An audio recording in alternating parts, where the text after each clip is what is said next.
The first thing I want to say is I want to thank Young Harris for coming to play us. Jeremy Courier is a very good friend of mine. We kind of come from almost the same tree a little bit. One of my mentors and his mentor is a guy named Dave Davis.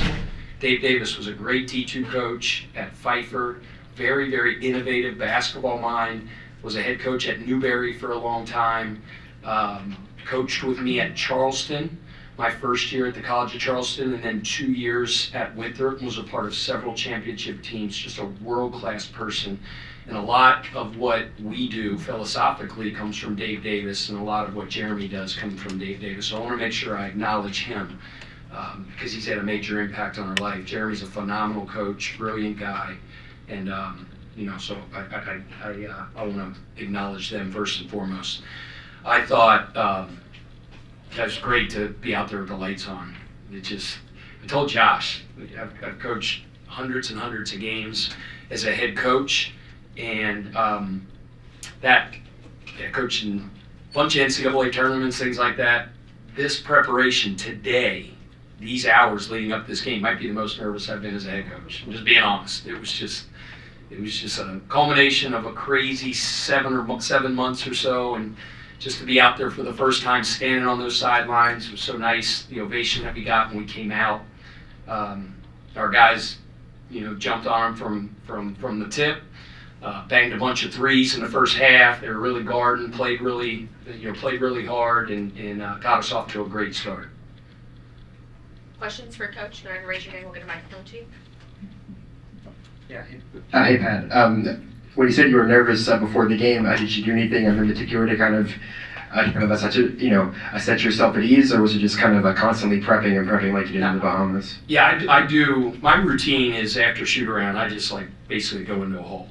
And the funny thing is, you just get so accustomed to what you've done for so long. I was totally out of sorts today because just trying to figure out my new routine, where I'm going to be, where I can be in private, where I'm going to get a shower. I tried to turn the water on. It took like 30 minutes for the shower to get hot. So I found out that the one next to it's the one that gets hot quicker. That's the stuff you don't know. I usually get my pregame meal after shoot around. And pregame meals at the Keeper Center, not here. So I was all messed up. So it was just, my whole routine was different, but I have a very good sense of how things are going to be next week. And I really appreciate the guys here at the Yum Center that busted their tail to try to get the water right in the locker room. They operate with excellence, as does our administration as well. Mason. You guys shot, I'll turn the mic off. Yeah. You guys shot 78 shots tonight. 56 of them were three-pointers. Is that a volume that we should be getting more used to? We don't talk about shooting threes. Everybody talks about we really value three-point shot. I value three-point shot because it's an efficient shot. Points per shot. Our major focus is on playing off the attack, right? Playing off the attack, and then threes kind of present themselves. If we touch the paint, we attack the rim, we put foul pressure on the defense, and threes present themselves. Our guys gave up good for great. We say hunting great in terms of great shots. Those are getting to the free throw line, finishing at the rim, and kicking for threes. And I just thought the guys played so selflessly for the majority of the game. We had 18 assists, 1 turnover at half, ended the game with 27 assists. Turned the ball over a little bit too much in the second half. But, ran hard, got the space, and guys made really selfish plays, finding open shooters, and guys stepped up and knocked them down. Pat, you talked about the 18-1. You talked about the 18-1 in the first half, ball movement. Can you just kind of speak on what you thought of the ball movement and how the guys were doing it there? Yeah, I thought the ball was popping. We starts with our transition, with our pace, how our guys sprinted to the corners. The floor was really open. I thought our pace was good. I thought we were really playing downhill, attacking the paint.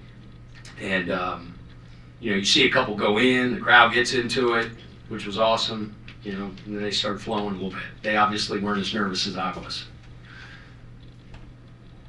Let's go. Matt, you're back. between the Bahamas and here, for a team of guys who are basically branding with each other, are you surprised at how well they shared the ball selflessly, not really playing together previously in the Bulls? No, I'm not really surprised, just because that's the type of players that they are. We have a lot of guys with very good assist rate. I always say the back of the bubblegum card says that. So that's we value that in recruiting. Guys that make people around them better, and we got a roster full of guys that do that. And you saw it in the Bahamas, and obviously tonight. So I was proud of our guys. I thought they played very connected, shared the ball, and happy to come away with the victory. Tim, go ahead. Try it. Yeah, a couple things. One, for those of us not familiar with your vocabulary, what is the difference between kill and a stop? Okay, so a lot of college programs utilize the kill terminology. So a kill is 3 stops in a row. A stop is they miss, you don't foul in the possession, and they don't get an offensive rebound. Okay, so you got to get a stop. You got to make a miss. They cannot get a second shot, and they can't foul. And if you do that 3 times in a row, that equals a kill. And the goal is to get 7 kills in the game. It's hard to do. All right. The follow-up is regards your 3-point shooting. Your first year at Charleston, your team took 38% of its shots from 3. Your last year was 47, tonight it was 72. It's just an aberration, or the opponent? What goes into that? Probably an aberration. They really packed it in. Jeremy's philosophy, he was probably worried about a lot of stuff because we have a very talented offensive team.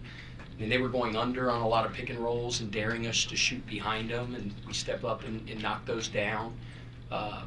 They were super help-oriented when we drove, so the kicks were there. Our guys were simply doing what the game told them. And when they drew 2 and when the help came, they sprayed it, got open shots. It was good. It looked like a connected offensive unit.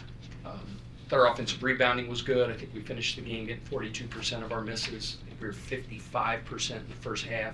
Best in the country get like 39%. So our goal is always somewhere around there. Went down a little bit in the second half. I thought we cleaned up our defensive rebounding in the second half. They finished at 30%, but they were up in the mid-30s for most of the early second half. So, those speak to physicality, speak to toughness, they speak to tenacity. Jeremy's teams always play hard. I loved those 2 walk-ons at the end of the game, putting their teeth on that loose ball over there in the corner. The bench just went nuts. That speaks to culture. Kenai Roos. Kenai didn't play well in the first half, but I heard his voice constantly throughout the game. Chucky Hepburn, I liked our bench, the bench decorum, the bench culture today. Guys, when they were coming out of the game, there was GBT on the sideline. We call that great basketball talk.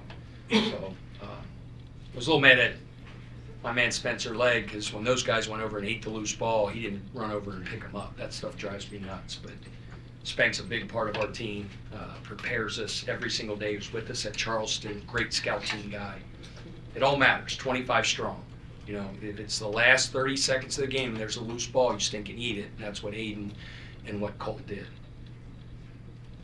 Coach, if you could just talk about your defense, especially in the first half. It seemed like your defense was doing a great job of limiting the passing. You were basically forcing Young Harris to score off one-on-one offense rather than, kick to get those assists. I think they only had 2 assists in the first half. Can you just talk about your defensive philosophy with that?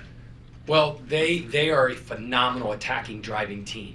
If you applied their stats to Division I, they would be number 1 in the country in free throw attempt per field goal attempt.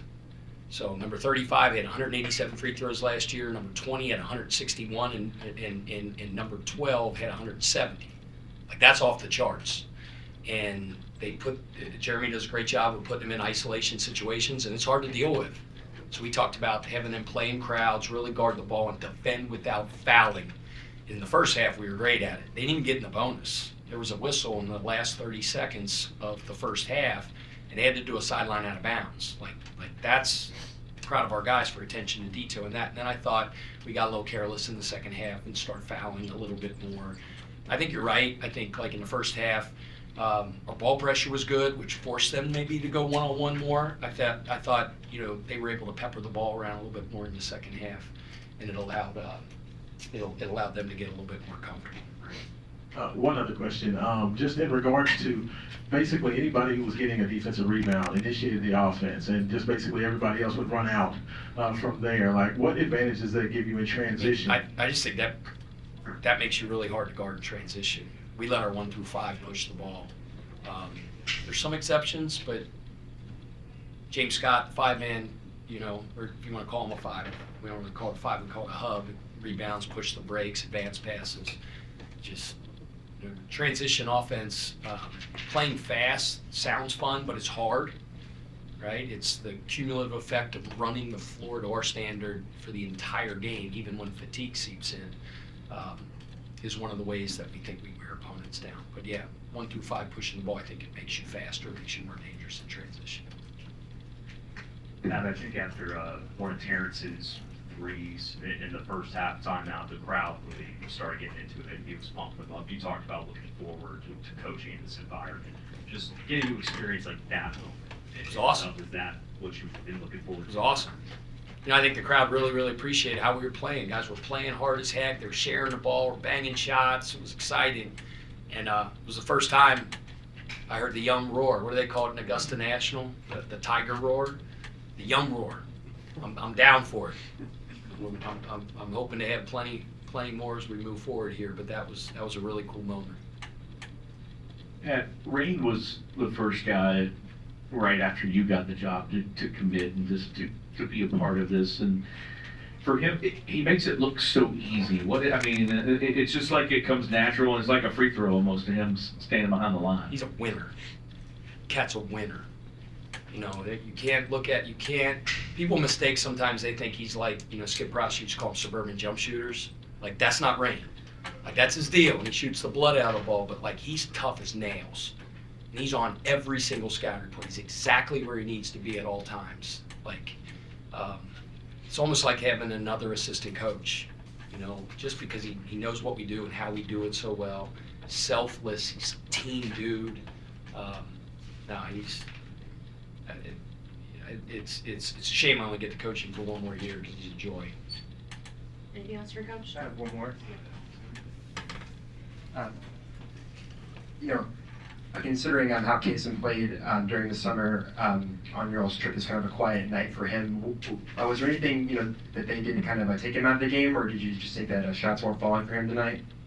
No, I thought he did a good job. I thought he played well. Okay. Anything else for that? All right, thank you all. Thank you.